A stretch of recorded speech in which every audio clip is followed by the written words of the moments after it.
Did you know that in Greek mythology, there is a god being tortured every single day for the rest of eternity, and he did it all for us? His name was Prometheus. Before humans had fire, they had nothing.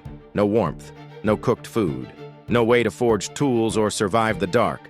They were helpless, and the gods planned to keep it that way. Prometheus looked at humanity and felt something the other gods never did: pity.